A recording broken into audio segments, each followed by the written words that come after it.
From Ryu absolutely destroying Hogni with her new power, Hedin betraying his familia, to Belle, Mia, and Ryu jumping Otaro, Danmachi has a lot of stuff going on right now, so let's go over Ryu's power, Loki's role, and everything that happened in episodes 12 and 13.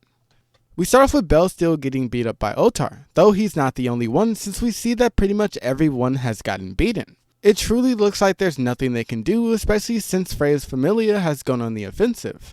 The reason they did this is because of the feelings she was getting from Horn, which I'll go over in a bit. But one by one, all of the gods on Belle's side were being tagged. If you remember, any gods that are tagged get them and their entire familia out as well. Some gods were able to put up a fight, but most of them got caught. The only ones we knew that were safe were Hestia because of help and a few more. It looked like they were about to lose, but when everything looked like it was lost, Ryu appeared. This wasn't the same Ryu we knew before, but instead a way stronger one. She was able to match blows with Hogni, who she lost badly against before.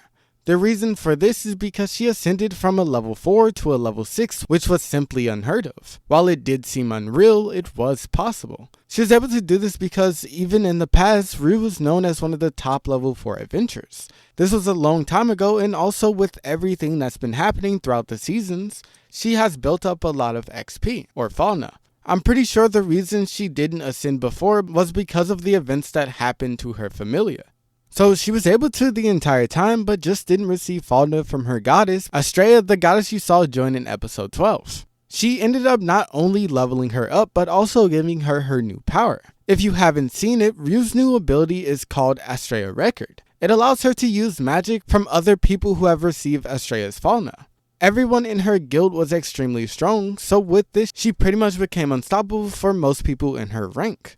The ability she was able to use was Alice's Fire Enchant Magic, which covers her body in heat, acting as a shield for her. Goko, which is Kaguya's magic that creates blades of light that act as sword slashes. Red Vendimia, which is a wide area heal magic that heals wounds and restores stamina. Musmine, which belongs to Lyra, it creates a minefield. She also received a few others, but this let her absolutely fold Hogni. Though she did have the help of everyone who fought him, because while they did lose, one by one they shaved the power off of his cursed sword, which grants him immense power, but at the price of consuming high amounts of stamina and dropping the user in stats. So all this made him extremely weak, which could mean that this fight would have been much different if they hadn't done this. Now going back to the episodes, our next 3 parts are very interesting. The 3 are the continuation of Belle's fight, Loki's involvement, and Hedin's betrayal. While Hedin's betrayal was a surprise to everyone, Belle a few episodes prior had a feeling he would betray. He not only gave hints like begging for himself to stay loyal, but also the fact that everything he does is in what he feels as his goddess's best interest. He didn't like the way that things were going, so he ended up taking matters into his own hand and wiping a large portion of their army, and even their best healer. As for what was happening with Belle, while he was still getting beat up, he showed resolve, saying that he needed to see Seer and that the only option was for him to win versus Otar. Though by himself this seemed impossible. But then both Ryu and Mia showed up to help. It was not only her, but all the waitresses as well. The reason this was all made possible was because of Loki. While she and her guild couldn't get directly involved, she went out and one by one convinced everyone she could so she could give them their best shot at winning. Most of them said they wouldn't help unless Freya/Seer was asking for it, so she showed them Horn, who was lying there on the table saying all of Freya's true feelings, which were cries for help. This is the reason why Freya sent all of her familia on the front lines to wipe out all the gods and goddesses. Going back to the fight, while Ryu was healing Belle, Mia and Otar were 1v1ing. I was surprised at how strong she was, seeing as she was able to match blows with him, but it turns out before she started working at the inn, she was stronger than him. So it means that he got stronger and she also got weaker.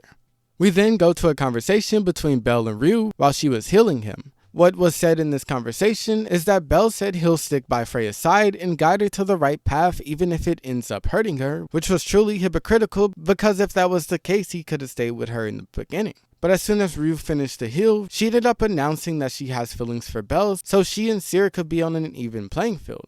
This ended up completely taking Belle by surprise. The last scenes that happened in episode 13 were the waitresses from the pub and Lily defeating the brothers in Freya's familia using all types of tricks and Haruhime's level boosting, which was extremely risky since this was being broadcasted to all of Auraria, which might result in others trying to come capture her. Also, we saw that Hestia was making her way to Bell to give him a level boost, which could give him the edge in this fight since he has gotten a lot of experience. But these 2 episodes were extremely packed, and I'm excited to see the next episode since we'll get to see the continuation of this fight. If you enjoyed, make sure to leave a like on the video, subscribe, and watch another.